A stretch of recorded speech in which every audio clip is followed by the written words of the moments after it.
Home, és un esport que comparat, per exemple, amb el surf o l'snowboard, que fins a aconseguir baixar una baixada has de perdre tot un dia i ensopegar 1000 cops, aquest en una hora ja pots arribar a donar la volta sencera, amb la qual cosa arribes a casa amb la sensació que has coronat l'Everest. Home, això, o sigui, l'aprenentatge i la competició sobre tu mateix és cada dia, o sigui, estàs aquí a la cua i estàs pensant en el truc que vols fer i com el vols fer, i en el moment que el planxes, doncs ja t'emportes una glòria personal aquell dia brutal.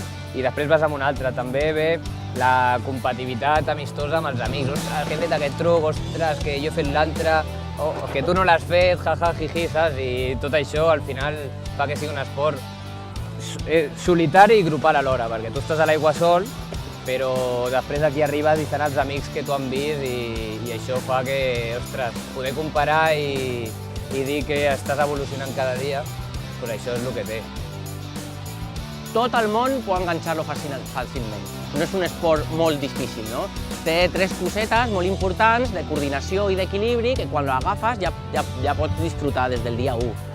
Què passa amb els nens? Que clar, quan agafen això ja senten que això és molt divertit, la sensació de lleiscar, de surfear sobre l'aigua, doncs és això el que les enganxa als nens i en seguida avancen i avancen i avancen.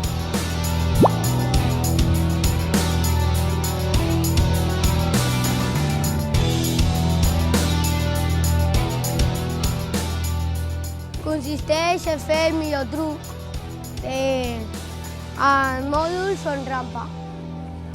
Un dels millors és que em va agradar la sensació d'estar amunt d'aigua, amunt de l'aigua. Vaig veure un vídeo i em va agradar i vaig venir. Què és el que m'agrada del wake?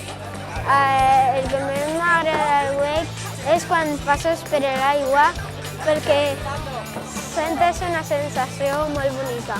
He ido progresando poco a poco y ha valido la pena. Porque, a ver, deportes de agua en verano son muy divertidos y a mí siempre desde pequeña me ha gustado hacer deportes de tabla y es una sensación muy divertida. Con los amigos te lo pasas muy bien y me gusta mucho.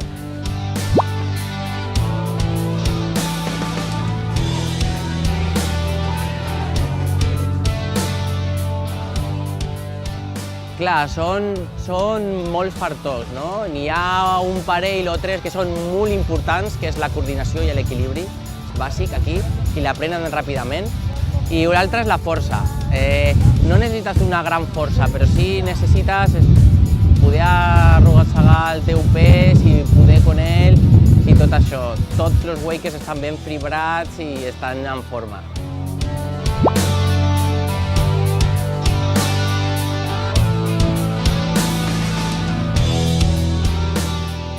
El primer de tot, que al nen li vingui a disfrutar, això és el principal. I un cop aquí, si li agrada, el desenvolupar-se a l'aigua i aprendre a anar amb el seu equilibri lateral, agafar una mica de força i el principal, disfrutar. I d'aquí endavant, d'aquí fins on ell vulgui arribar.